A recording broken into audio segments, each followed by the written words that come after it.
السلام علیکم ورحمۃ اللہ وبرکاتہ۔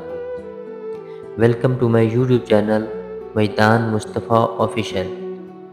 آج ہمارا دوسرا ولاگ ہے۔ پہلے ولاگ میں میں نے اپنے بارے میں انٹروڈکشن دیا تھا کہ میدان مصطفیٰ کیسے تخلیق کیا گیا۔ آج جمعہ ہے، وہ دن جسے رسول اللہ صلی اللہ علیہ وآلہ وسلم نے سید الایام فرمایا، اور میرے لیے یہ دن صرف عبادت کا نہیں، یہ تخلیق کا دن ہے، کیونکہ آج میں آپ کو لے چلتا ہوں اس لمحے کی طرف جب عشق آتش نے مجھے تخلیق کار بنا دیا۔ یہ میرا پہلا ناول تھا اور شاید میری پہلی پہچان بھی۔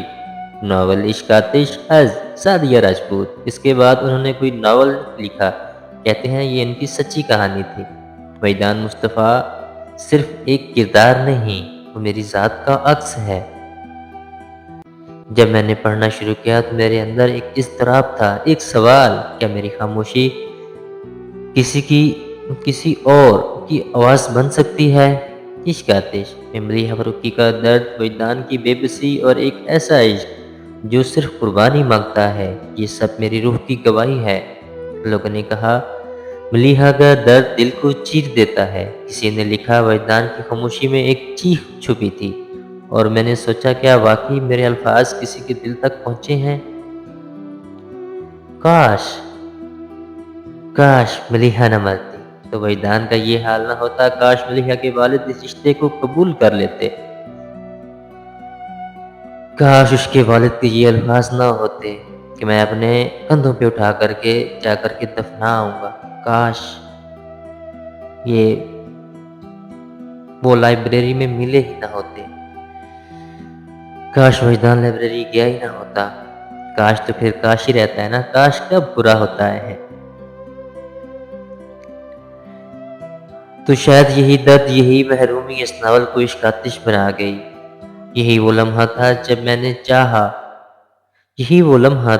جب میں نے جانا کہ لفظ صرف لکھے نہیں جاتے، وہ جیے جاتے ہیں۔ اور میں دعا کرتا ہوں کہ میرا اگلا باپ، میرا اگلا خیال آپ کے دل کو اسی طرح چھو جائے جیسے عشق آتش نے چھوا، کیونکہ یہ سفر ابھی ختم نہیں ہوا، یہ تو بس آغاز ہے۔ وجدان مصطفیٰ ابھی مکمل نہیں ہوا، وہ ابھی لکھا جا رہا ہے،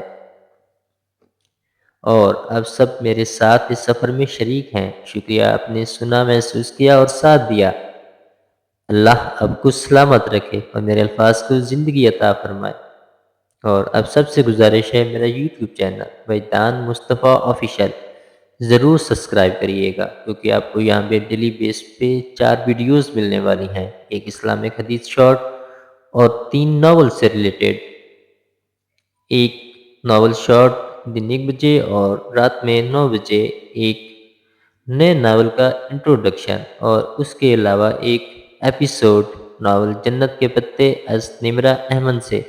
جلد ملتے ہیں اگلے ولاگ میں۔ میدان مصطفیٰ آفیشیل۔ السلام علیکم ورحمۃ اللہ وبرکاتہ۔